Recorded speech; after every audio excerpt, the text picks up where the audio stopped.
Greetings, everyone. It is time for another Brony Debates Live. I hope you're all doing well out there. We're getting a start to Spooky Month, and I'm calling this one the Monster Mash. So here's what we're going to do. The four of us here have picked our favorite monster, and we are going to pit them all against each other and find out which one would beat the rest in a fight. So, this one was actually a suggestion by Vulpecula Einfield, and he was not able to make it onto the show tonight. He's off at a horse show right now. So, unfortunately, he can't be here. Hopefully, we do justice, and hopefully, we picked whatever monster he would have. Oh, no, wait. Let me see here. Yes. I'm looking through my Discord server right now. Vulpecula said werewolf, and I happen to know that Heather is going to be doing werewolf, but we'll get to that in a minute. So, Heather, how are you doing tonight? Or are you still muted? I'm muted because I was looking through something through a bag and didn't want the sound to bother anybody. But I feel good. Don't worry, Vulpecula. Your pick is in great, most capable hands. Alrighty then. DJ, how are you doing tonight? I'm doing just fine here for the spoopy. All right.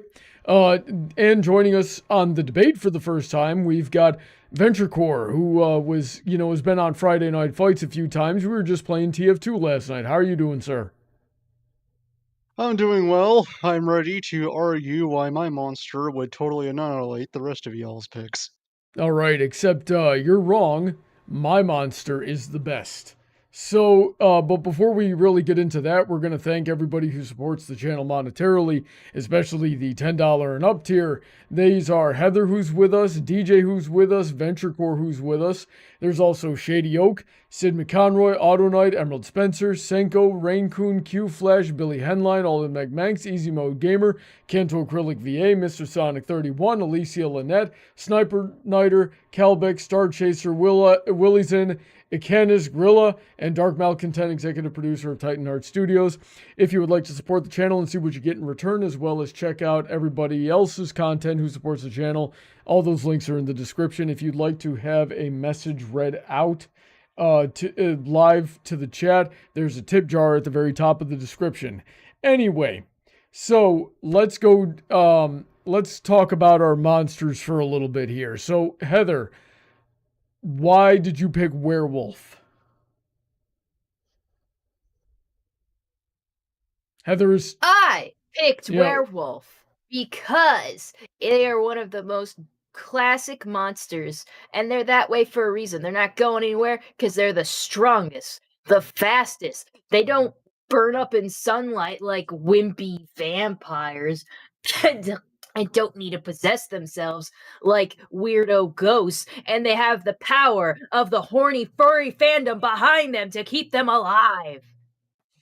Alrighty then. I hate most of the points you just made. DJ, what is your monster?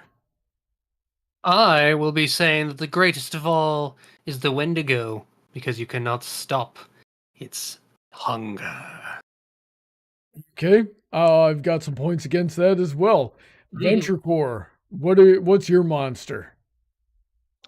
I went with the ghosts because not only are they incorporeal and can phase through objects, but also they have ghosts, in theory, have an unlimited supply because people die every day and there will always be more ghosts. So even if you do manage to take out one ghost, there will always be more to replenish the supply. Alrighty then. And my monster will be the vampire. Now, I should preface this with the biggest of no homos for picking the vampire. Because, well, mostly because when I said I was going to pick vampire earlier, Heather called me gay for it. So, no homo, but vampires.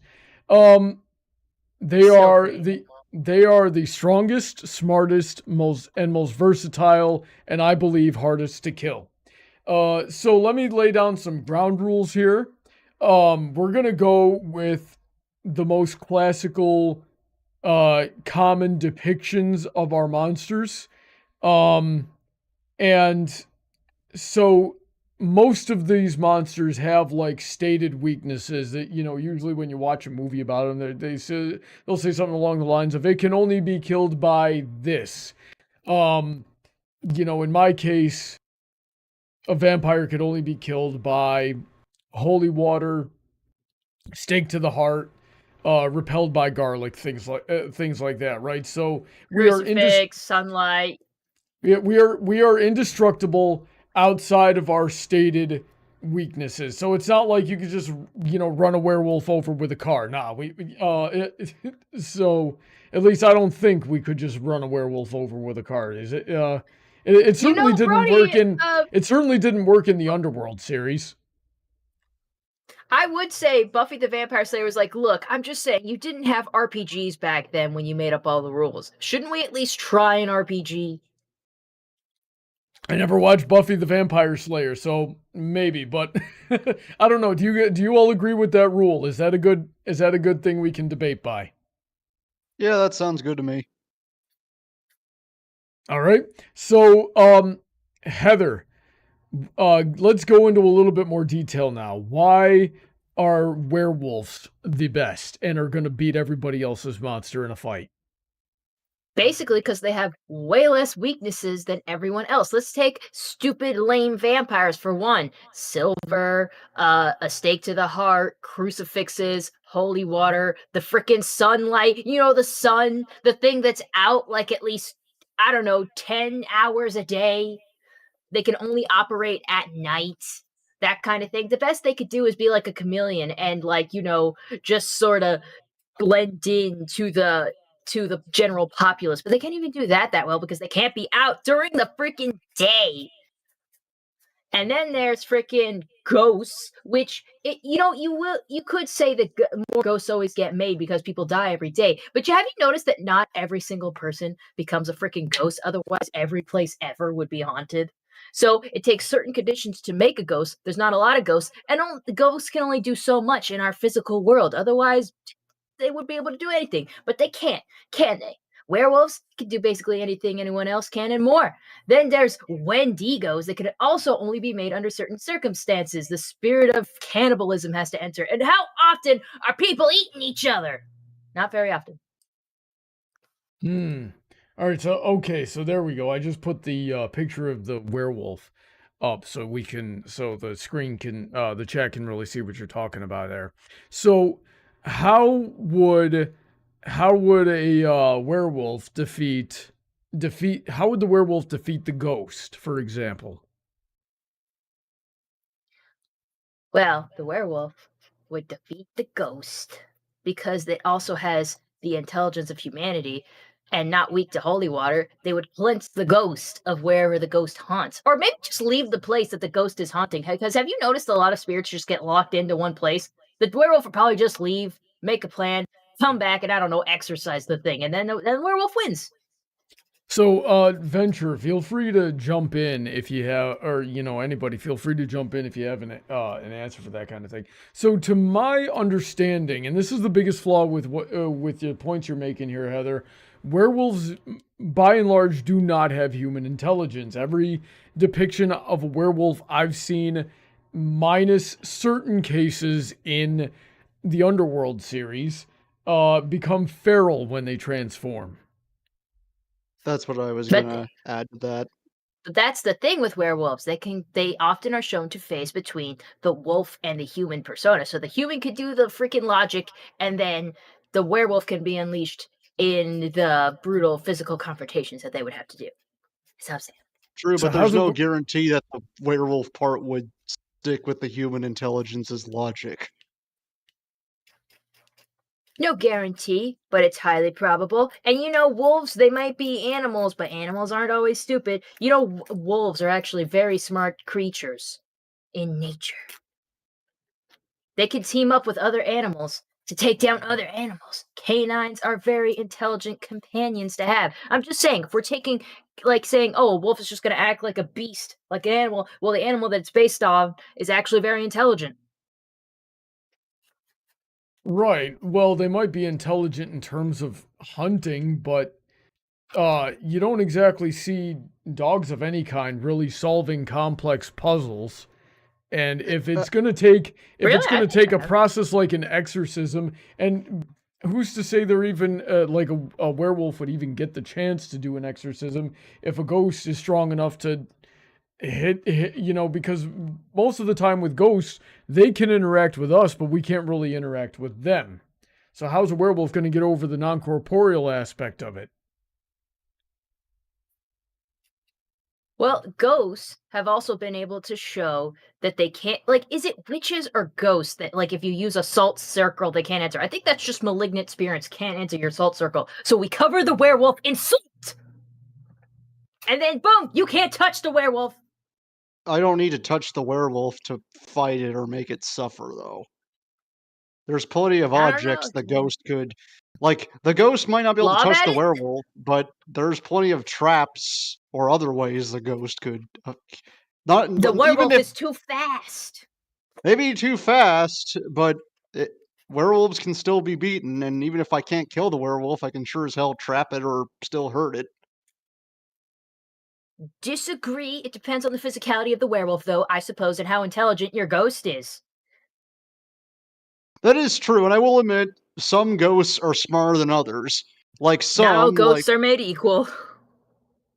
Well, they might be made equal, but what I mean is that if you take, like, Moaning Myrtle from the freaking Harry Potter franchise, she was just a ghost of a female student who was honestly just pretty annoying, and while if you read the books, she had a couple smart moments in the later books, but early on she was just pretty annoying, whereas there's other ghosts that are actually pretty intelligent, like even nearly headless Nick from Harry Potter was actually very gentlemanly and intelligent, and depending on the type of ghost, I think that they could outsmart a werewolf, particularly, hey, what if the ghost was a monster hunter in their former life? It really is a question of, hey, where's this ghost at? Because, like, if it was a haunted school where it was, like, ghost kids, I think the wolf covered in salt could probably totally take that on and exercise the place. If it was a college with, like, ghost professors, I'll have you there. Maybe, like, the werewolf would have a bit of issue with that. But I feel like the ghosts are very limited, like, because their influence on the physical world is limited. Like, they can't interact with certain things in certain ways, and, like, they are often locked to single places. Like, I've seen stories where even, like, a ghost is just locked to one particular room, like, they can't leave the room. And what if we just burn the whole place down? Where does a ghost go then? Well, I think they would just haunt the ruins, and also, with the school example, look, I like children, but I think you underestimate the cruelty of some children. It depends on the school. Like, That's a juvenile delinquency place, twisted kids, but if it's just, like, some random kindergarten, I'm pretty sure those are just sad little kid ghosts that are like, "Why didn't my mommy pick me up?" "Oh, because the school was on fire." All right. So, Heather, how would a werewolf defeat the Wendigo? The Wendigo. I gotta remember to say when and not wind.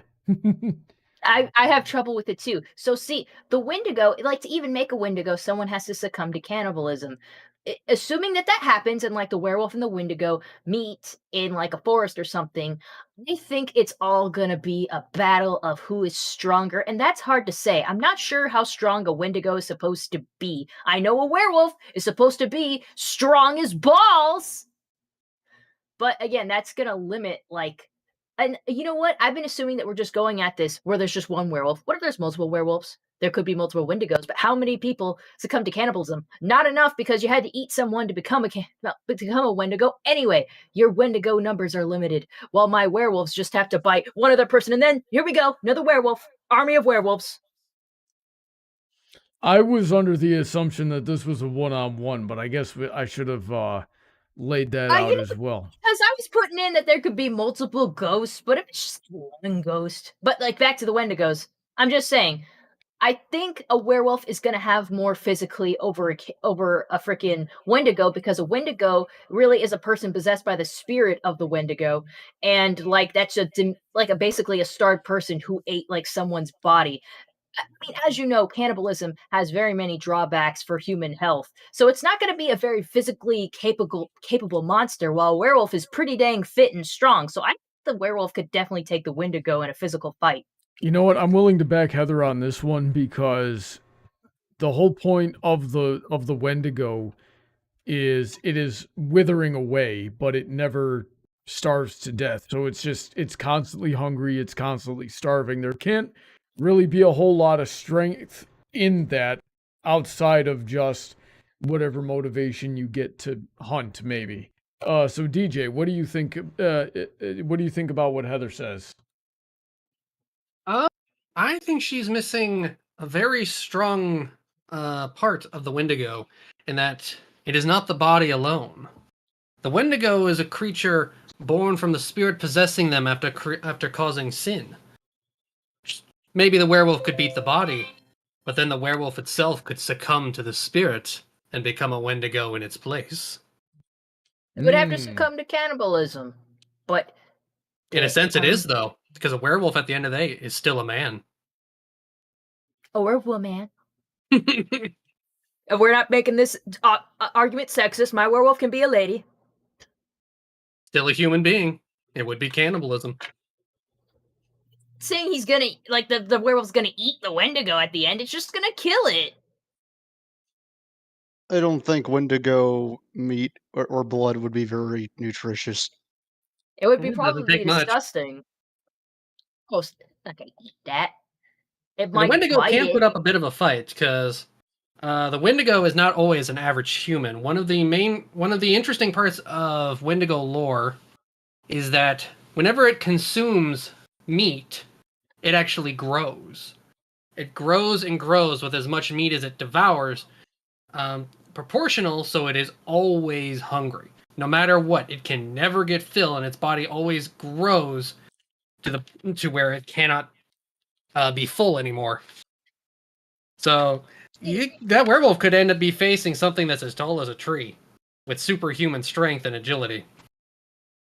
I don't know, because werewolves are pretty superhuman as is. I think there's a limit on how big werewolves can be, but then again, I saw this in Underworld. There was like a freaking super werewolf that was super huge, so I'm not sure. If I'm going off of this just being a normal werewolf, which you have to go off that your Wendigo might be a normal Wendigo and of normal size, I think my point still stands. But even against a big super Wendigo, the werewolf is still very fast and agile. Instincts of a wolf. Again, we are in the natural habitat of a wolf. So I think with the turf, my werewolf would have still the advantage. I don't know. The Wendigo's natural location is the forest. So the environment is impasse, but I think the werewolf still has it in strength and speed.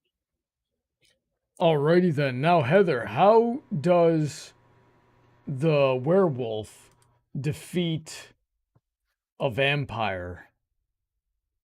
Easy, like I told you. Freaking vampires have so many weaknesses to exploit. I don't have to list them all again, but basically all the werewolf has to do is keep the vampire outside until daybreak and it's over. Like, werewolves can actually be out in the sun, and they don't die. Werewolves really only have one weakness, and that's silver bullets. And you could argue that freaking Achilles, don't get on my damn desk when I'm debating. You could argue that the vampire's smarter and it might know to keep silver bullets on them or whatever. And to that I say, good luck trying to shoot this freaking werewolf. And you think it's gonna be like one ding of a silver bullet and it's done? No, it's gonna take more than that shit to freaking take down a werewolf. And the werewolf will be fast enough to dodge. The only thing vampires have on it is that they have maybe a bigger capacity to think critically. But how critically can you think when you're suddenly in a situation with a werewolf? The werewolf has it. The werewolf can tear a freaking vampire's head off or just leave it out in the sun and I don't know, spit holy water at it. Well, maybe if the werewolf somehow gets the drop on the vampire, and that's the first thing that they know of it. But here's the thing: werewolves do not typically maintain their human capacities for strategy and things of that nature. That's a big thing. And I think you're also mistaken about a werewolf being able to operate during the day. Werewolves, the full moon is what triggers a werewolf's transformation. So the werewolf cannot exist outside of night. And Doesn't how have is to it that exist outside of night, that though. a vampire would know to keep track of time? Because we can also assume the vampires are pretty old and have had a lot of time to study and strategize. I mean, most depictions of vampires show them as very old and very learned from having been around for so long. They've had time to study and amass wealth and all of that type of thing that would give it way more tactical advantages over a werewolf. And the weaknesses that a werewolf could exploit, either the werewolf wouldn't think to exploit them, the vampire would know to cover them all around, or they share the same weakness. So it's not like they could really use it, like a werewolf could use it more like a silver bullet more effectively than a vampire. Or a crucifix for that matter, or a stake, right? Like a werewolf has to get so close. Vampires can turn into bats and fly. They can turn into smoke. They can they typically, if they've fed recently, they've probably got a huge strength boost, so they could probably match a werewolf in strength, if not, physical, like the capacity for violence, right? Like I could give you that a werewolf would definitely be more wild and feral and more berserk than a vampire would typically be. I hear you, and I'm gonna say I get what you're saying. Like werewolves shouldn't be out during the day. I think my point was more like it's not gonna die in the daylight, and the vampire would. I'm just saying vampires. I'm gonna go back to like vampires have more vulnerabilities, and you could be right. Them living What the fuck are you doing? God, scared the shit out of me. Welcome to having cats, ladies and gentlemen. I own know, a cat. just, like, I know how that feels. He bumped something, and it was just like a, and I'm like, what the fuck? Anyways, back to what I was talking about. Where was I with it? Vampires, okay, and I did give you that concede that they have the capacity to have more tactical thinking involved, but I might just take a big case study and refer you to the Underworld series where they still had the Lycans who were very wolf-like and freaking mindless, almost mindless when they were in their wolf form, but they were still persistent enough to persist and exist and then like eventually overcome the vampires. I think it's knowing the right time to shift over and use that wolf-like sensibility to your advantage. I don't think we want to let me stop you there real quick because let me interrupt you for just a minute because those weren't werewolves, they were Lycans. That's a different monster. Technically, they're werewolves. The werewolves in like I think you want to say that they're more hybrid werewolves or like well, not exactly, because like the original Lycan was born from a werewolf. He was a child of a werewolf, and then he just bit other people, and they were werewolves more like him. I would say they're just a different breed of werewolf, but they're all werewolves. Because like that was I showed you it was Underworld like Rise of the Lycans. The guy was born in like the werewolf prisons because a werewolf just gave birth to him, and he came out as a human baby, and they were just like, okay. That's a weird werewolf. It's just like a different breed. The werewolves in that show, like there were twins with a genetic mutation that made them immortal, and then one got a virus from a bat, getting bit by a bat, which caused vampirism, and the other one got bit by a wolf, which transmitted a virus and mixed with the genes and caused lycanism. So now the other people that they bite get that same immortal lycan or vampire virus. So that's it wasn't that they were werewolves, they were always something different. And the thing about the Lycans there is I'm pretty sure they could control their transformations and maintain some level of sentience where most werewolves can't. So I'm pretty sure between Lycans as depicted by Underworld and werewolves, we're dealing with different monsters. Disagree, but okay. I'll try to differentiate not differentiate, be like devolve out of that particular movie franchise. Mm-hmm. Let's say it's between one vampire, one werewolf, one-on-one, mano-y-mano, and maybe the vampire has silver bullet gun and werewolf has what would the werewolf have? Because if you have a silver bullet gun, my werewolf should get to have something too. I don't know, a mouthful of holy water to spit into your face or something. I think that might be a little more efficient because you have to trust that vampire has the speed and like can evade that freaking spit of holy water enough to shoot and actually hit the werewolf. And the werewolf just got to go up to the guy and go like that. I think the werewolf wins. I think that's a pretty good. I think that's that scenario. If I keep the clip of you saying that in the compilation, Heather, I'm gonna have to find a way to animate that noise you just made. Yeah. Does holy water kill a vampire? I know it hurts them, but it's never said to kill them. I don't think it actually kills them. Like Van Helsing got like a crossbow, dunked it in holy water, and then just like shot a vampire chick with it, and she burned. All right, put it this way, DJ. If I had boiling water, and I poured a bit of it on your arm, would that kill you? No. No, but it would hurt. It would mess up your skin pretty good for a while, wouldn't it? If I had if I had a 7-foot vat of boiling water and I dumped you in it, that would probably kill you. So I think with holy water, we're dealing with more of a caliber type of thing.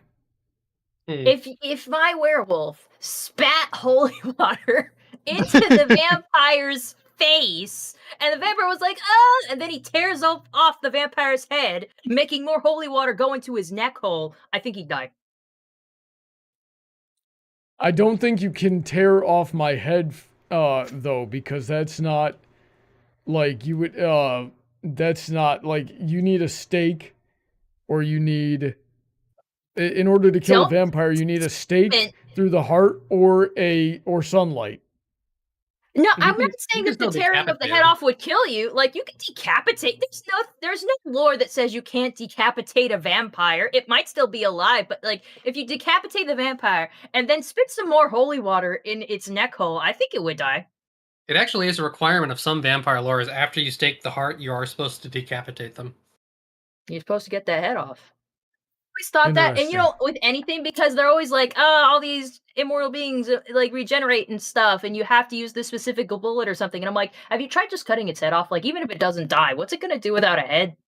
The body gets up on its own to collect the head. How's the body know where to go? It can't see. Sticks its head back on like it's freaking Deadpool. I guess we would be dealing with the Deadpool thing. Like, you're gonna have to like just chop up the body, and I think this has been done in movies where you chop up the body, you put the pieces of body in different boxes, and you just put them to all corners of the earth, and just hope no one puts it back together like a weird demonic Exodia. Vulpecula says decapitation still works on vampires, so I've never seen that, I've never heard about it, but I'll take his word for it for now. Okay, so. Does anybody have anything they want to counter what Heather said, but not about their own monster? So did Heather say she's going to defeat somebody else's monster in a way that you think is absolute nonsense? I mean, I'm pretty sure Werewolf isn't going to beat a Wendigo. All right, well, we can use that as a segue into yours, DJ. How does the Wendigo defeat a werewolf? Well, for one thing, a Wendigo, even though it's a possessed being, it actually doesn't lose all of its intelligence. In some manners, it actually can gain some, to where Wendigos in some stories have been known to use tools. So it is not out of possibility for the possessed being to already know how to take care of a werewolf and already be prepared. I mean, I'm just imagining a Wendigo now strapped with a gun and just suddenly pulling it out and shooting a silver bullet right into the werewolf's head. Whoa! Like, you're bringing the Wendigo. You're making it sound like it kind of has more of the intelligence I would think of a chimpanzee. Because they use, like, He's saying tools, that Wendigos special animals. retain their intelligence. Now I don't know that much about Wendigos, so I'm gonna have to take DJ's word for it. Because it's because a Wendigo is not necessarily entirely cannibalistic. The Wendigo spirit is a spirit of greed. It is a spirit that cannot ever be satisfied in any possible way. So it is a creature of manipulation, of treachery, and horrible actions. Anyone possessed by a Wendigo is basically destined to do horrible things. Typically murder and eating people. That's the easiest thing it can do. Yeah, well, you see, that's where I thought the Wendigo came from. I thought it was a Native American cautionary tale, because obviously if you're Native American, you run out of food, you have a bad harvest, the hunt's not great over the winter. Cannibalism became very tempting for a lot of people, but they said no, if you eat your friends and family, you're going to turn into this demon, and you're never not going to be hungry. So just don't let yourself turn into the demon. That's what I always heard it was. It's a little bit of both of what you. It's a little bit of both of what you said, because in the Native American culture, it was just, and it really is, the most selfish act you can commit is put your life above respecting the remains of someone who has died, or killing them so that you can keep going. It is the ultimate selfish act. Correct. It is the ultimate action of greed, of selfishness. Absolutely. And that is when the spirit takes hold. And actually, in modern day, Wendigos actually do exist, quote unquote. It is actually a psychosis. Tell me more about that. That's terrifying. There is a psychosis where people actually get the desire for human flesh.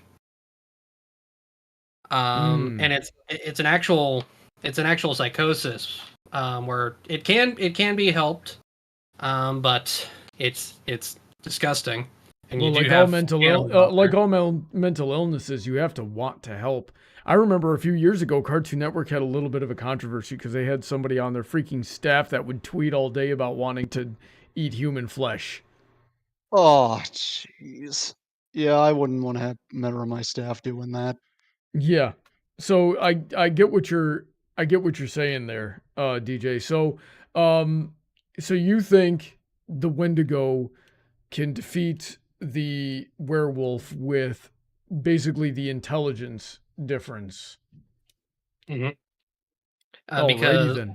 It even states on the page here, Wendigos need not lose humans' power of cognition or speech, and in some depictions may clearly communicate with its prospective victims, or even threaten or taunt them.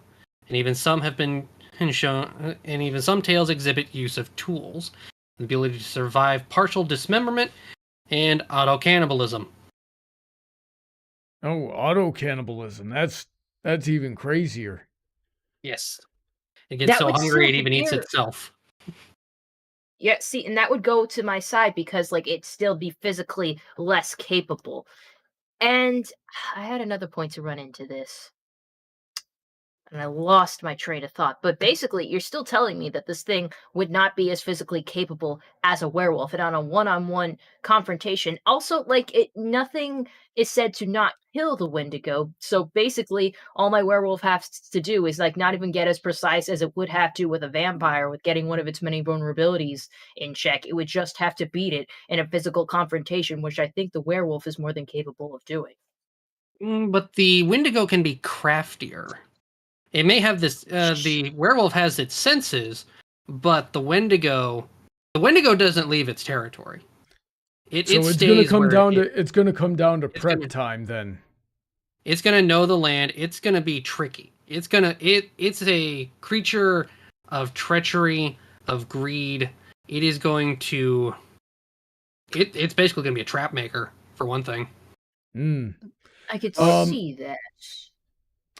DJ, Especially if it's from especially if it is one who has been on the land, because it's still going to retain its memories. DJ, how does the Wendigo defeat the ghost? The ghost is a little trickier. Indeed. But again, if it is from the native areas, they do have rituals and stuff for that, so that is something you could rely on it from its previous human intelligence. But on the ghost side itself, the Wendigo is, of course, a spirit. So I could argue that being a spirit itself, it would know how to drive off other competition. Because that's how it would see another ghost, is that it's entering its territory. Alrighty then. And especially since it is a spirit of malevolence. And how would actually we got to turn it to Venture here. Venture, what do you think about that? I mean, okay, so Wendigos and ghosts, most of them, there are exceptions, both have the aspect of they kind of stay around their own areas. So so chances are, if a Wendigo and ghost met up, it's possible that they were in like the same community or even knew each other in a past life. So it is possible that the ghost might be aware of its own weaknesses, and as such might be able to counter the Wendigo with that. Because it's like, hey, I know you know how to defeat me, so I'm going to use that to look ahead. But on the other side, how exactly is what would the ghost be able to do to the Wendigo? That is a little trickier because, as you said, Wendigos, depending on their depiction, can be pretty tough. I honestly, and this is kind of taking on my own side for a second, I think the ghost may end up having to do a taking you with me kind of thing. Whether it uses holy water, or if, assuming that the Wendigo is immune to fire, it might have to start a fire and take the Wendigo down with it. Fire is one thing I've seen that is a weakness for the Wendigo, but otherwise it doesn't have a whole lot. From what I've seen of the weaknesses of a Wendigo is that it can cure itself by having actual meat. The more it gorges on human flesh, the more it loses itself. If it's able to start acquiring actual food, supposedly it can start to revert.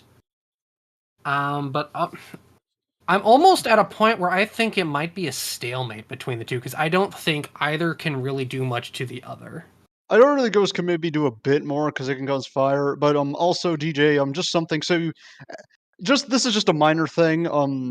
You said Wendigos tend to stay local, but I believe the spirits are not local.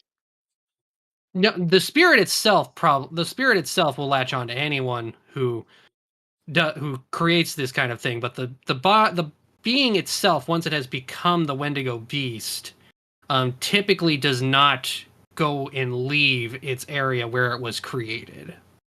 Yeah, so I'm imagining out. I think the ghost would win that fight, but only if it was able to start a fire. If it didn't have the resources to do that, I think it might be a stalemate because a ghost and Wendigo, I think, almost even each other out.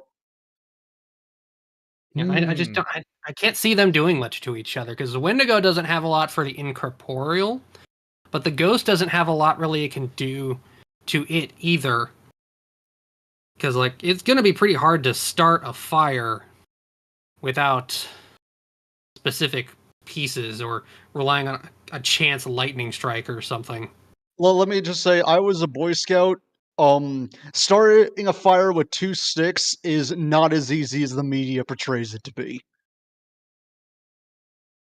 So yeah, this one might be at a stalemate. As much as I want the Wendigo to win, I don't think we have anything over the other that would result in a win or lose either way.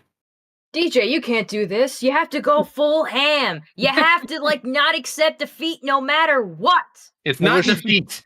I wish we had your determination, no, if you don't Heather. win, it's defeat. I wish we had your determination, Heather, but unfortunately, I don't think either of us do.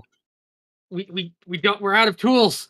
The most I can give is the Wendigo is a spirit of malevolence, and maybe that can overpower rival ghosts that try to encroach on its territory. That's about as much as I can give, because it is not a creature that fights spirits. It is a spirit in hunt of the physical being.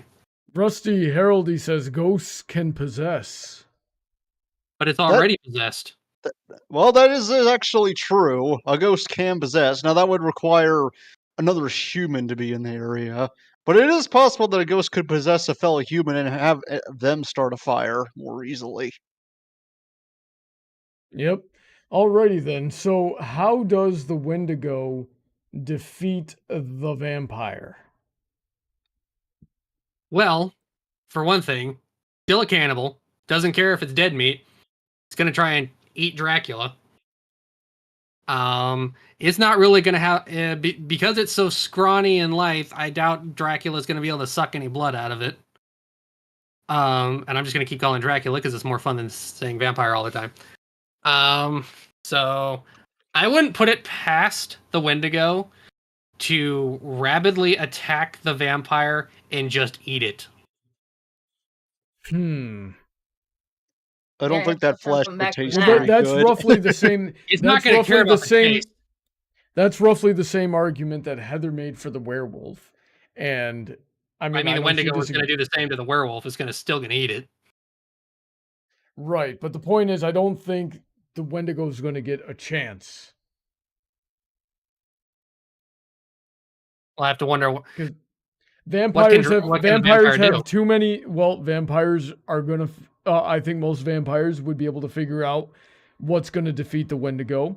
And I think most vampires caught in a situation have more versatile ways to escape and regroup and come up with a better plan. I don't know. I'm not so sure the vampires typically aren't the biggest fans of fire either. I suppose. Fire is a pretty universal suck for everybody. Like, unless you're using it to cook or power a steam engine. Mm-hmm. Also, the Wendigo itself is not scared of fire.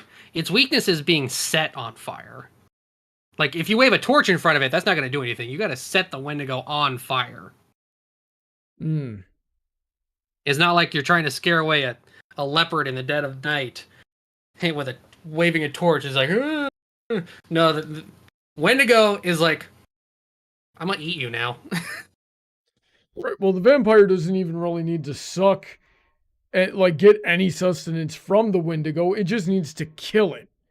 And if the vampire has super strength, which most of them do, and the ability to fly, which most of them do, and these horrible and freaking incisors or canines, or in the particular picture that I have up on screen right now, this just row of razor fangs here. All it's got to do is bite you in the neck. And you're going to be trying to get that close. And the Wendigo is going to be trying to get that close to bite the vampire in the neck all the same. So I think the vampire's got a strength advantage in that exchange. I'm not sure. The Wendigos are usually portrayed as being fairly strong themselves, also being very nimble. Some stories show that they're actually, while they can't fly, they can jump as tall as trees. Right, but does that defeat flight? I also have to imagine the Wendigo would still have the home field advantage, being surrounded by trees. As such, plenty of weapons to stake the vampire in the heart, probably like throwing it onto a dead trunk or something and just letting the wood go through the body. Alrighty then. So with that, I'm gonna. Well, actually, you know what? It sounded like you were about to say something, DJ. Go ahead. I was just gonna say, I think the Wendigo can still take him. Still take Dracula. Eat him up. Did anybody hear DJ say anything about something that's not their monster that you think you could rebut? No? All right. So in that case, we move on to Venture and his ghost. So, Venture, how does your ghost defeat the werewolf? Well, that's assuming a ghost and a werewolf actually meet up, but for the sake of this debate, we're assuming that happens. So there's a couple of different tactics. Werewolves do have a couple of weaknesses. I believe a silver bullet is one. Now, since ghosts may be local, but they can possess, so what I'm thinking is either a ghost possesses someone locally, hopefully with a gun, and perhaps so I don't know, I'm not entirely sure how silver bullets entirely work. I'm gonna plead ignorance on this one. I don't know if like the bullet has to be made entirely out of silver or only the tip has to be. But Yeah, I don't know either. but assuming that it was the latter, if I can go as a possess like a cop or a hunter and fashion some silver bullets out of it, well, that takes care of that problem.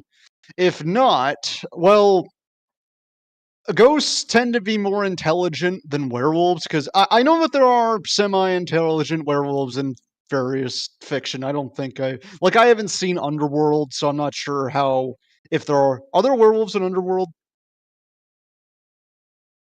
There's a whole subclass of that consists entirely of werewolves, and they or lichens rather, and they've been at war with the vampires for like what 2,000 years at this point.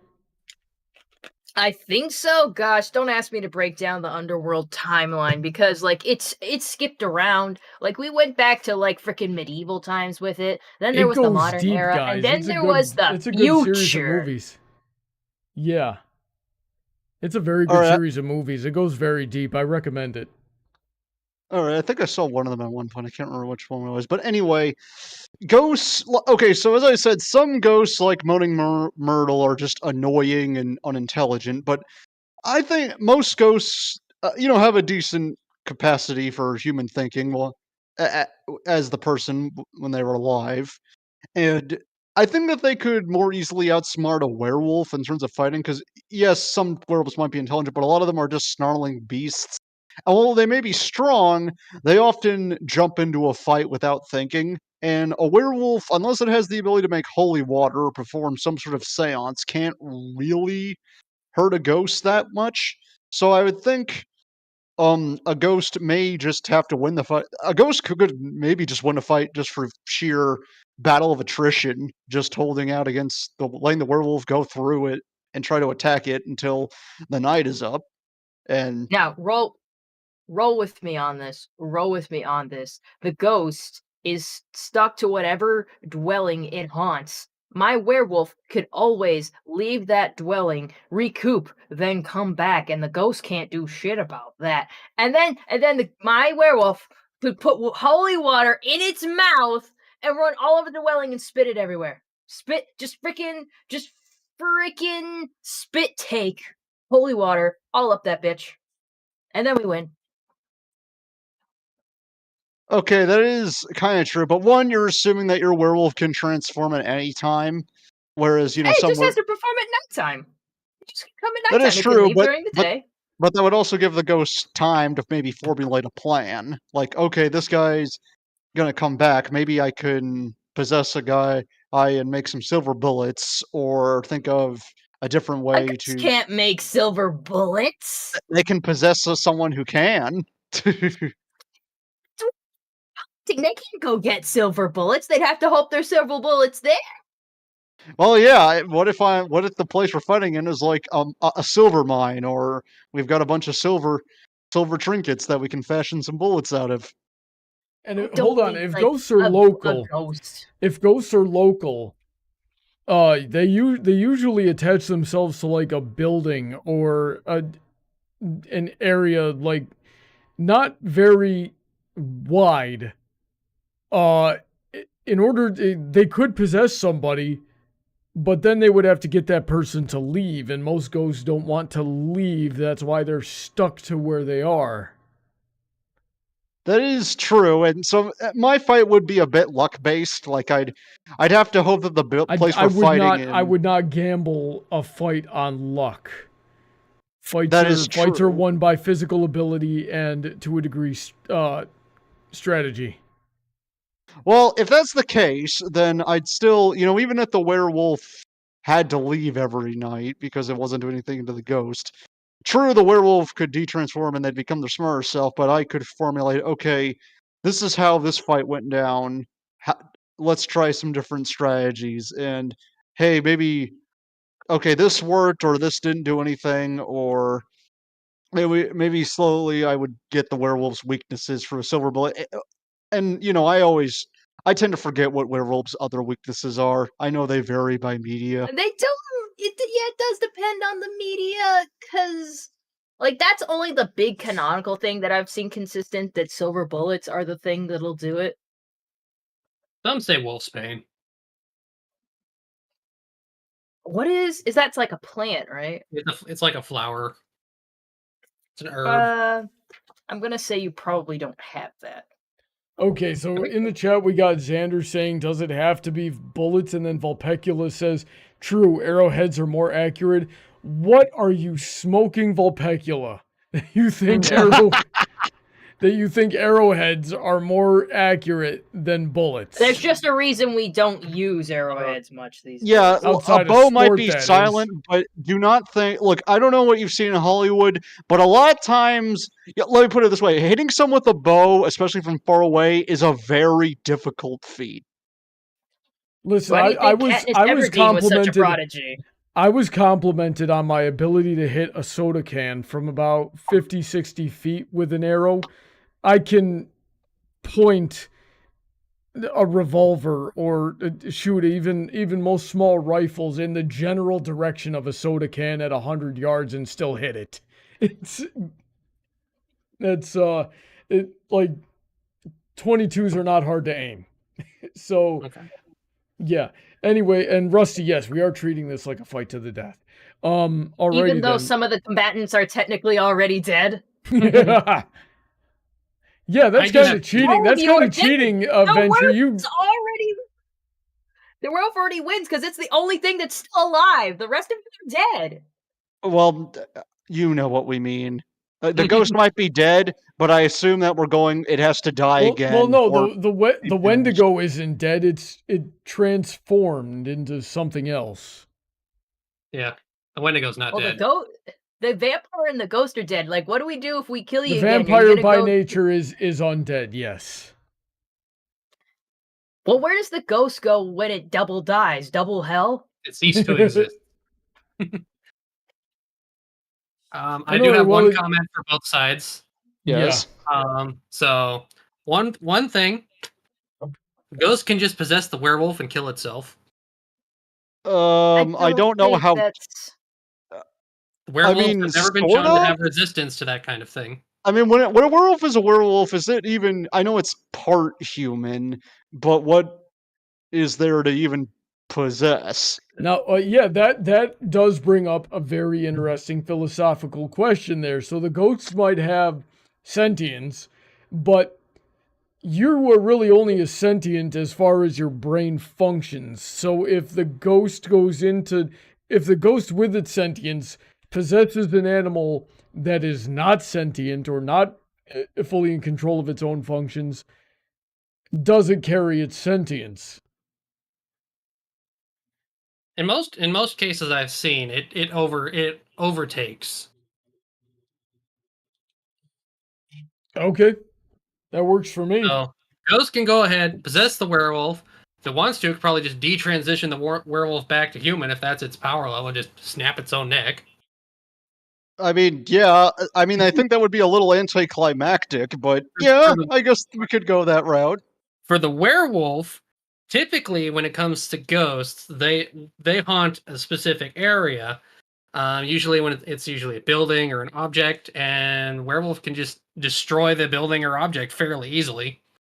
And then come back later after turning back into human and just cleanse the area with holy water. I will give Heather this. I'm pretty sure Heather here is the only one that with the werewolf that isn't that doesn't list holy water on its vulnerabilities. Yeah, like that is just a thing with all y'all.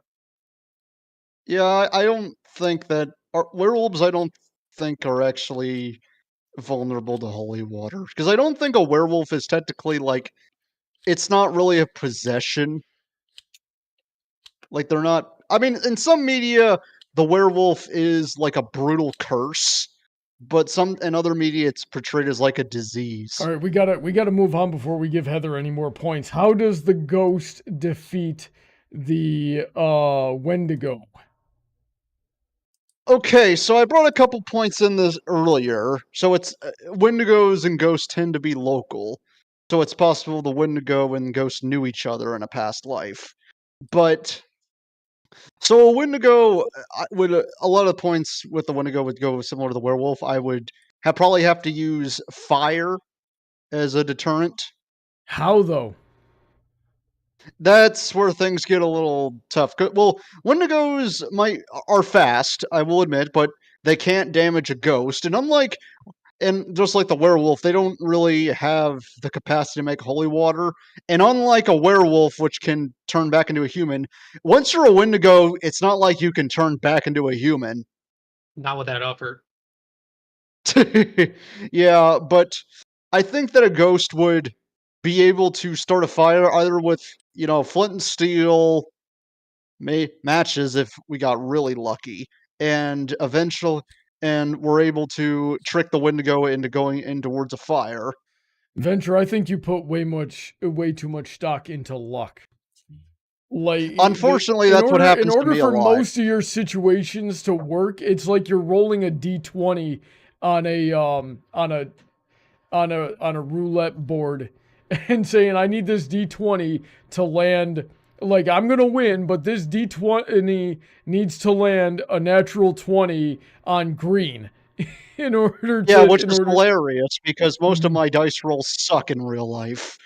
But you are correct that a lot of it is relying on luck. But if I can't find fire, okay, so if we didn't have to fight to the death, I would suggest just trapping the Wendigo. But since we are on a fight to the death here, Wendigos might be tough, but they ain't invincible. So I'm thinking either I use a chandelier if we're fighting in that kind of place, which I know is going down to luck again. But even if I would honestly just try and trap the Wendigo or trap it under debris, like bring the entire house down on it. Even if it doesn't kill it, I can at least make sure it's not going anywhere. Interesting. And lastly, how does the ghost defeat the vampire? Okay, this one's...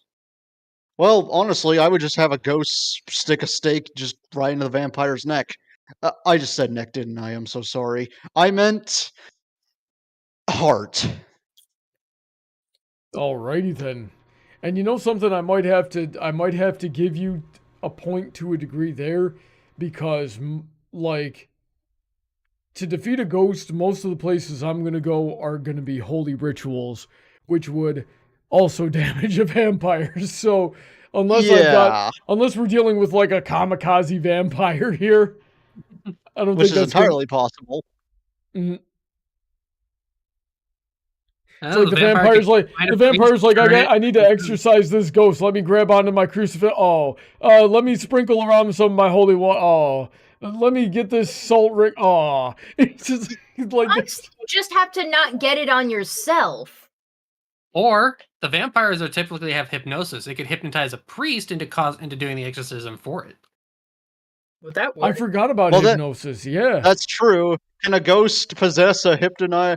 Well, here's what I would do. The vampire would hypnotize the priest into making holy water. Then I would possess the priest and use the holy water on the vampire. Just so we got a real 12-step plan here. The vampire needs to leave his lair at night, knock on the cathedral, which hopefully he doesn't burst into flames by the time you get there, and then convince the priest to come and exorcise his lair of the ghost without going into the church.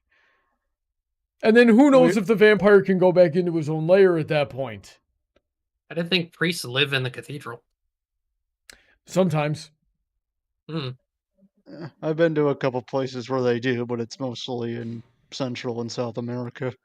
I might have been looking for the word monastery, but it's really a moot point. The point is church, hollow land, which vampires are going to have trouble with as well. Yeah, hallowed ground is the word I'm looking for here. I can't freaking talk. We all know this at this point. The vampire can send someone else in again. Yeah. Possess a walker by, have them retrieve the priest, then hypnotize the priest once it's outside the church. That's even more steps to the freaking plan. But it could work. It could work. Meanwhile, once again, the ghost has to get a lucky shot. There is a lot of luck on my... Well, and the thing is... The ghost has to get a lucky shot and stake the vampire while it's sleeping. In a through a casket. True. And, none of the monsters might be able to hurt a ghost physically, but I do concede, depending on the intelligence of the other monsters, they might be able to do something. Yeah, though so I think a vampire would. A lot of our arguments have come down to intelligence tonight. All right, does anybody have anything to say about the ghost fighting the vampire? Alrighty then, we're moving on then. Let me tell you all why you're wrong. The vampire defeats the werewolf due to strategy and having more abilities. I've mentioned that already. The only thing that the vampire might have as weakness on the werewolf is physical strength, but that's. I think you have weakness upon weakness upon weakness upon weakness because people just have lists and lists of crap of things that can hurt and kill a vampire. There's just too many exploitable weaknesses. But you go off. Yeah. Wendigos, same thing. They're stuck in their ways. They're greedy, so the greed is what's really going to get a Wendigo killed, because that means they can be baited out. It means they can be turned irrational. The vampire doesn't need to get any sustenance from the Wendigo. It just needs to kill it. The ghost we just described our process for that. I want to bring up a point to you, Brony, that Honey Drop the Unicorn just made that I think is good and also very hilarious. Because there's that whole thing with vampires that they have to be invited to go into your freaking house. So like she said, or the ghost can claim ownership of its lair and uninvite the vampire, and it will have to leave. Okay, so stupid vampire rules. How's the ghost gonna get the legal documents in order there to make that claim? Oh, it just claims ownership by permission. It's like a top. It goes up and it's like, "Can I come inside?" And the ghost has just to say, "No, go the fuck away," and then just close the door, and the vampire can't do shit. The freaking but here's the thing: the only way that could work is if the person died and became a ghost in the vampire's lair. But but that would indicate that the vampire killed that guy, and usually when vampires kill somebody, they make another vampire. So the dude's soul is still in there. He never became a ghost in the first place. How did this ghost How did this ghost get attached to the castle? Maybe he just threw him down a flight of stairs and that's how he died. And then he just possesses the house. Again, we need a natural 20 on green and the roulette wheel. Yeah, well, a lot of this is obviously luck-based. We didn't really specify. Like, if we said we were doing this in, a proper monster arena, maybe we could, get more proper answers. Here's our arena. There is a castle overlooking a forest next to an old time German village.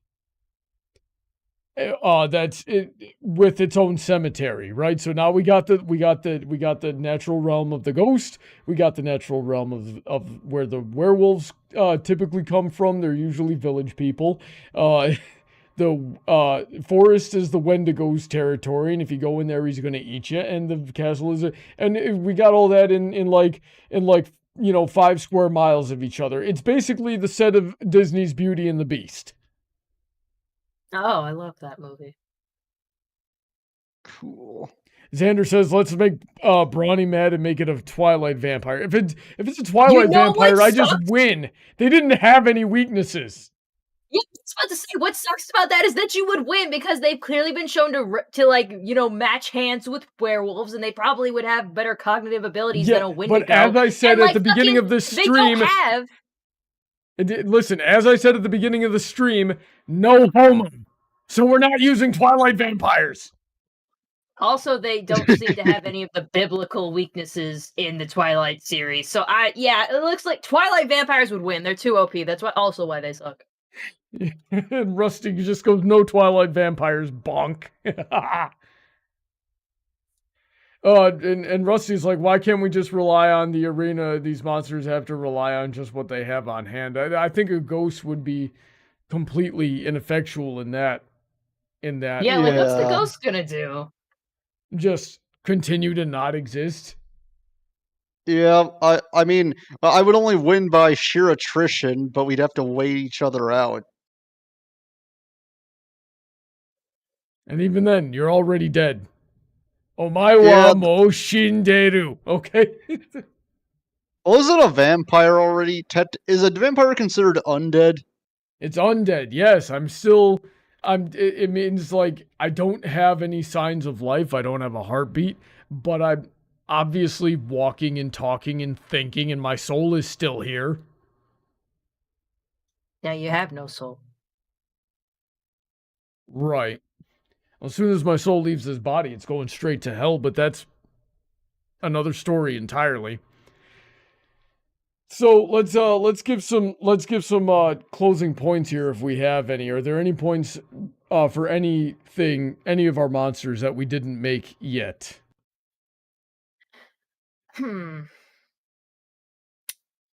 Werewolf strong. Okay, we can work with that. Let's get into audience participation. A Paladin Pony T says, "I'm not on Brawny's side, but there are types of vampires that can walk in sunlight." And I hope he was not referring to the Twilight vampires, because I've never heard of a vampire that walked in sunlight. That's the only one I could think of. Yeah, because if you walk in sunlight as the Twilight vampires, yeah, you can do it, but you sparkle. Sparkly. Rusty says, question for everyone. What are some series would you say have the most in-depth and consistent lore for their monsters? Heather, which series had the best, the most well established monsters? I think Underworld is probably a good one to refer to. I think there's just one more movie in the Underworld series that I haven't watched yet, but it kept the rules pretty consistent as to what can kill what. If I was trying to go with something outside of I think I'm just basically thinking of my classic favorite horror series and stuff. Definitely not one of my slashers because what freaking the bad guys in those movies can do varies from movie to movie. It gets so crazy. I would say it's not a series, it's just a singular movie. They might have made more, I'm not 100% sure, but Van Helsing, that one had very concrete rules for its lore that I thought was very interesting. Everyone should go watch that movie from 2004 with freaking what's his face in it. I love that movie. It's a really good movie. Van Helsing. DJ, how about you? I'm not sure. I don't really watch much from monster movies. I suppose the new Godzilla movies have actually been fairly consistent. With Really? With Kong Skull Island and Godzilla vs. King Kong. Oh well, that's all its own like franchise now. Yeah. It's like a universe. So yeah, I guess that fits the bill. But like you said Godzilla in the first place my head went to was like the original Godzilla and then the 33 what the frick is even happening Godzilla movies and then reboots. and then Godzilla Godzilla. 99 and then Godzilla 2014 which kicked off the MonsterVerse and then Shin Godzilla right after that. Which Shin Godzilla is a sequel to the original Godzilla movie. Oh God, we fell down a rabbit hole. Godzilla is a rabbit hole. It's a Godzilla-sized one. Honey Drop says Chinese vampires can travel in sunlight, I think. Are those the ones that hop? I know that Chinese have vampires that like they hop. And they'll like very grab weird. onto They you. seem more like zombies to me. Yeah. What is it? Chinese vampires. I know they have a name, but I don't remember I've seen them. They've got like the talismans on their face and stuff. Yeah, and I know that God, they made a character into in Darkstalkers. Okay, so Venture, how about you? Does the franchise have to be film or could it be another medium? Go for it. Another medium. Anything you want. Okay, so there's a tabletop RPG called Chronicles of Darkness, which deals with supernatural monsters in a modern world, and I think that kept its rules consistent. And I also liked it because it pointed out, assuming that you played as the humans who were trying to take down these monsters, that not every monster you ran into was actually evil. Like some changelings, vampires, and werewolves were actually friendly and were just trying to live out normal lives.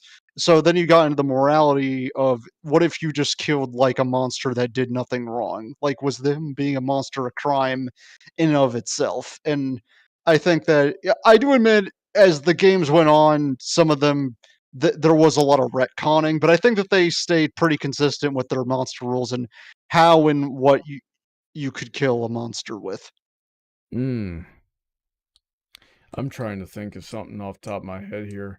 I don't follow like monsters all that much. And like anything adjacent to horror is usually my my weakness.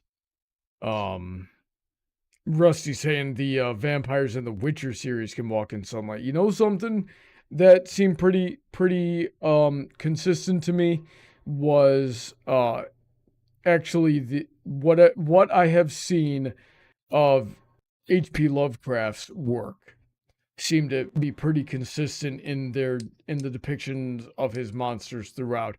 And part of the strength of that was how vague he was, and certainly something that helped him cover his butt there was that most of his monsters are shapeshifters that walk among us.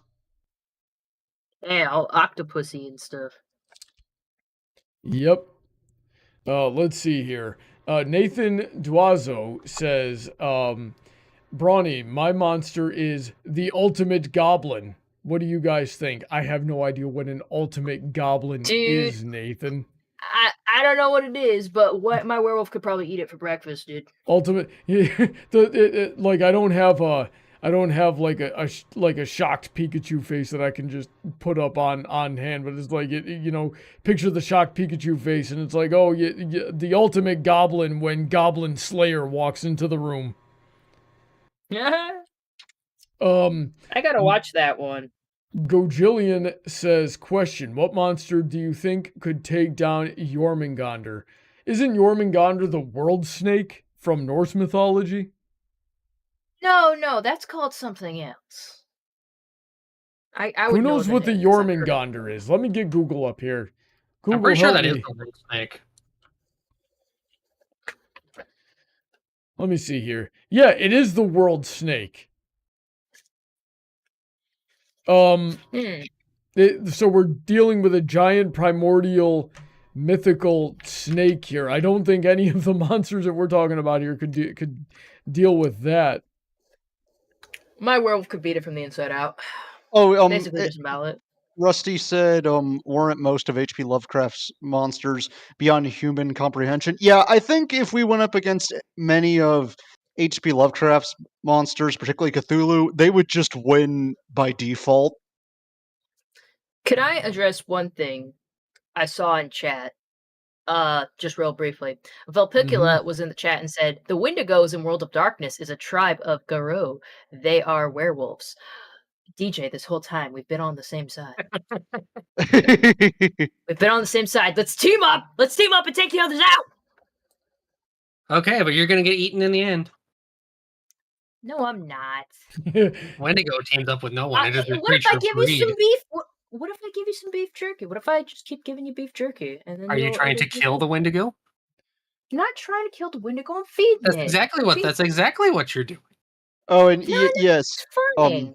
the Chronicles of Darkness used to be just known as the World of Darkness, but now it is known as the Chronicles of Darkness tabletop games. Cool. Oh, let's see. Rusty says this may be anticlimactic, but I say the vampire wins most of the time. I don't see other monsters getting the means to kill a vampire, but I can see the vampire getting the means to kill the others. And that's what I was trying to explain. So thank you, Rusty, for being on my team. Shut up, Brony. But also, Brony, unshut up. There was something you said earlier about how winning a fight takes a balance of like the physical strength and the tactical mindset. And I find it funny that we kind of like laid out the scale of that just by like even how you put us in the stream. Werewolves being the most with physical ability all the way on the left, and then maybe Wendigos having physical ability and maybe a bit more brain comprehension, and next to that would be ghosts that have some better comprehension but less physical ability as they're an intangible being. And then vampires at the very other end that probably have the best tactical mind but just not as much physical capabilities as the rest. That's what and more vulnerabilities. And that's interesting, ain't it? It's certainly a coincidence, but that was my point for the vampires, is that yes, I can admit that the vampires don't have like the same level of physical strength as like a werewolf, but they are the most tactical, and they do have the widest variety of abilities. Even though we might on paper have the most weaknesses out of all of the other monsters here, we also have the most abilities and the intelligence to be able to use them effectively. I guess we could say the vampire is also the one who would be the most aware of their own weaknesses. Exactly, which was largely my point against the Wendigo with a vampire. I'm pretty sure a vampire could outsmart a Wendigo, or would be more rational than a Wendigo. So if it becomes a battle of attrition, which, when you're dealing with things that are equally strength and close in mental comparison, then it becomes a battle of attrition. And just by the nature of the Wendigo being greedy and violent like that, it's going to make the first mistake. I'm not sure I fully agree with that, because vampires can still get hungry. Wendigo thrives on hunger. I would almost say it gets stronger with its hunger. Because when it satiates itself, it loses it. It's not quite as desperate anymore. You guys, I have a little bit of a mental exercise for us. So, like, everyone's familiar with rock, paper, scissors. Maybe we should make it where it's werewolf, Wendigo, ghost, vampire. So, who would definitely, like, one win over the other, but they're absolutely weak to something opposite of that? Like, what do you guys think? In this, what would be the circle here? I don't know, because I think the ghost is trash in all exchanges. Wow, thanks. You're welcome. I would say the ghost could definitely be exercised by the vampire, but the vampire could definitely be killed by the werewolf. And there have been many times in movies where vampires have been killed by werewolves. Even in Abbott Costello, the werewolf drowns Dracula. Yeah, so like the werewolf definitely kills the vampire then. So what definitely kills the werewolf, the Wendigo or the ghost? Probably the Wendigo if we want this to be like a cycle. So the Wendigo would like eat the werewolf, and then the Wendigo can get something, but because it can't eat the ghost, because the ghost is intangible, so the ghost could probably do something about the Wendigo. I could probably possess the Wendigo and force it to, I don't know, snap its own neck or go into fire or something. I don't. Hold on. I want to go Maybe. back to what DJ said here for a second there. You said the werewolf drowned Dracula? Yeah, Dracula turned into a bat. The werewolf jumped off the ledge and grabbed the bat, and they both fell into a river and died. Okay, I guess that's something, but I don't think you could drown a vampire because they're undead. They don't necessarily need. They don't need. They're not going to need like oxygen. Now, if you maybe the river was holy water. Well, some myths do say vampires can't survive in running water. Yeah, like they can't pass running water. That was a weird rule, but yeah. They can't cross running water. I don't know about surviving.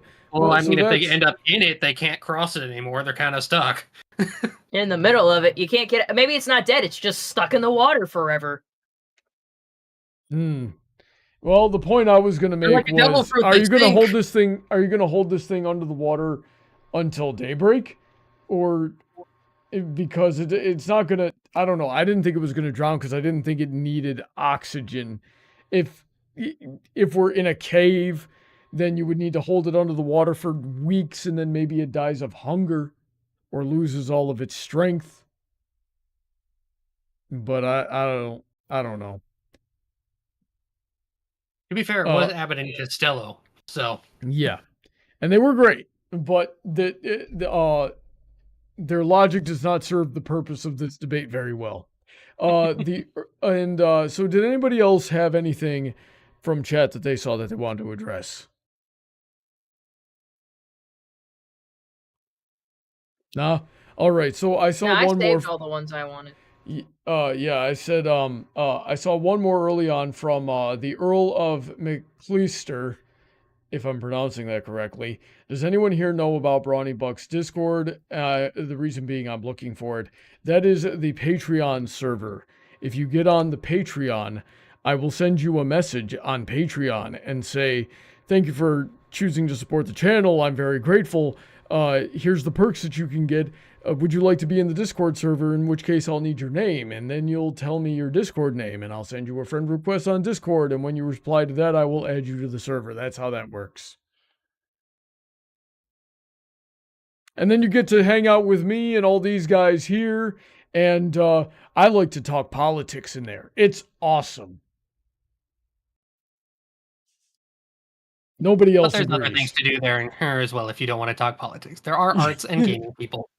I'm a lot in the art channel. Yep, there is art and gaming, memes. and we got a room for memes, and we got a room for fan fictions as well. I also like to help people work on projects. Like a lot of my supporters are also content creators themselves. So I'm like, hey, if there's something you want help with, I will help you. And the $25 and up tier is if you at $25 a month, like if you want to get into content creation or if you want to learn basically any of the things that I know how to do, I will teach you one-on-one myself. So that's how that works. Anyway, let's close this up here so Heather can prepare for her stream in just a few minutes. I think we've already gone over like all of our thoughts. So I don't know. I'll just Heather, give me some closing thoughts here because I don't know how else to end this stream. I liked talking about monsters. This was a lot of fun for me. I love werewolves. I also like Wendigos. As you guys, I probably know, I had a Halloween costume that I've worn a few times that is a Wendigo mask. It kind of looks more like a Wendigo cultist than a Wendigo, but I have hooves and stuff for it. That's on my DeviantArt page. I'll drop a link to it in the chat right now. Yeah, and ghosts are pretty awesome. And vampires have their good stuff too. Like I said, I love the Underworld series. I like talking about monsters. This is one of my favorite months of the year, and I hope we'll have more time to talk about, Halloween or horror-based stuff. Nice. And DJ, final thoughts for tonight.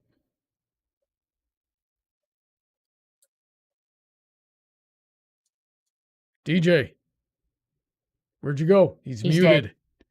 He's dying. The vampire He got him. ate. He I'm ate here. himself. Well, I guess for final thoughts, it's always just nice having these kind of discussions because I've always been a fan of cryptozoology, and I think monsters typically fall under that.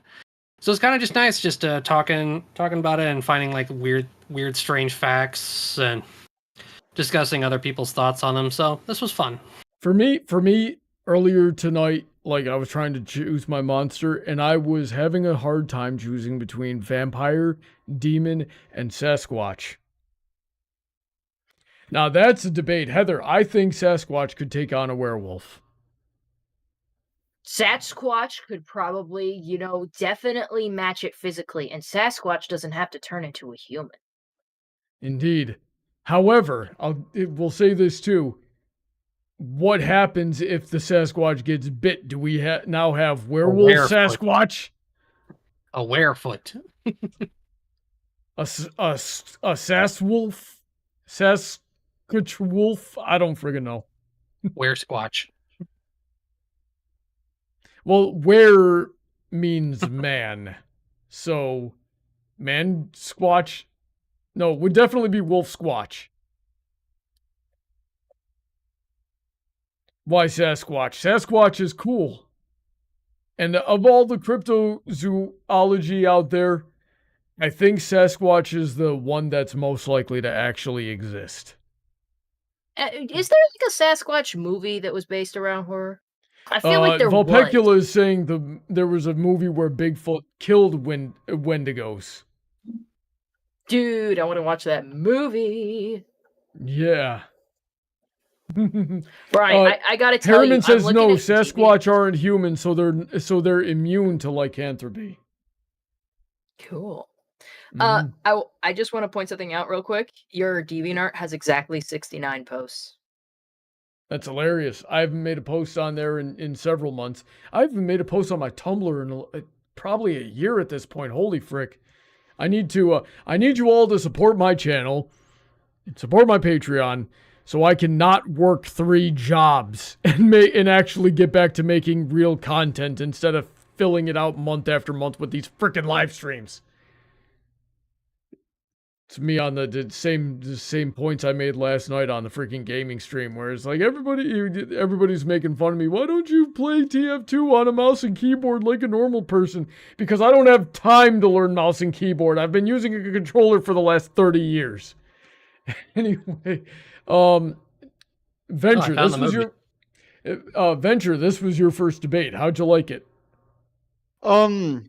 I liked it a lot. I have some critiques of myself that I clearly need to work on a little bit to advance my arguments, mostly on not relying on luck, which is hilarious because my luck isn't all that great anyway. But this was a fun debate. I enjoyed talking with you guys, and I enjoyed arguing I think a ghost would best a werewolf, Wendigo, and vampire in a fight. Alrighty then. So yeah, we're glad to have you on. Do you have any closing thoughts for us? Okay, so I do admit the ghost was a little of a hard one to argue because defense a ghost is pretty good. Offense is another matter. Like if it was just offense against humans, I'd have my hands full. But the ghost defense. I don't exist. The ghost offense. I don't exist. Exactly. Like it would be a little hard to actually bet. I think the easiest creature a ghost could probably take on is actually a Wendigo because it has the least intelligence out of all the creatures. A werewolf, I think, would take some difficulty, but a vampire, even if we had a one stake, a vampire would probably be smart enough to work with a ghost. And there's something we didn't address here. What if you couldn't actually see the ghost? Like, we were only assuming the ghost could be seen in this debate. What if the ghost was completely like you couldn't see it at all? Oh, I was going under that assumption. That's why I was just Yeah, like, so we're just was gonna I, spit. actually. Like the ghost's being kind of stretches out to its dwelling. Like I'm not saying if you punch the house you hurt the ghost, but if you like cleanse the house by spitting holy water everywhere, that would basically solve the ghost problem. Yeah, I Because admit. when do you ever see a ghost in horror movies? You never see it, and that's part of the horror. Is like I can't see it. I don't know where Always this the thing is. It's poltergeist. everywhere. Yeah, like stuff like that. Yep, there's Poltergeist, there's Insidious, where some people could see the ghost. And just also, I'm not gonna lie. Out of all the 4 of these, I actually think the Wendigo is the scariest out of all of them. Well, partly because of its design, but also just because cannibalism just installs like a primal fear in you. Totally. Like werewolves are just cool. Werewolves are just really cool. They're not scary. They're just awesome. Vampires got the drip. Yeah. Freaking, there's people that find werewolves and vampires sexy. I have yet to see any Wendigo born. Yeah, I mean, I'm sure it exists, but probably it's a very niche community. There was a meme like 2 years ago, and everybody was going around saying the word Windussy, and I wanted to kill myself. Oh, jeez, yeah. Windussy! I need to go take a shower after hearing that. Good, suffer with I love me. it. Something next Taku would say. I just love adding the suffix ussy to things. My werewolfussy, my wolfussy, your vampussy. Earlier, you described Cthulhu as octopussy, and I had to rewire my brain for a second. Like, you did not just add the suffix ussy to that, octopus. Actually. I know you didn't mean to do it. That's why I had to I almost called you on it, but I stopped myself and went, wait a second. If I did it on purpose, that's what I want. If I did it on accident, you're gonna let me have way too much fun. All right, let's get the frick out of here. Did everybody have? I'm glad everyone had fun tonight. I'm assuming like 2 people said they had fun. I don't know if DJ had fun. If you want to be on the show, we'd love to have you. We'll just get you on the Patreon or Subscribe Star. Check out all those links in the description, as well as the links of everybody who supports the channel, especially the $10 and up tier, such as Heather, who's with us, DJ, who's with us, Venture, who's with us. There's also Shady, Sid, Autoknight, Emerald, Senko, Rein-Kun, QFlash, Billy, Alden, EasyModeGamer, Kanto, Mr. Sonic, Alicia, Sniper Nighter, Calbeck, StarChaser, Willyzin, Icanus, Gruila, and Dark Malcontent. I expect to see all 9 of you, at the very least, over on Heather Blossom's channel in approximately a half hour. What are we doing, Heather? It's Chaos and Crochet tonight. Nice. So yeah, we're just gonna hang out, read the chat, and watch Heather crochet. Which is fun. Yeah, it's nice kick back. My feet really hurt. Alrighty then. Yeah, we've been doing a lot of walking around lately. So stay safe. God bless. Everybody say goodnight. Good night. Yeah.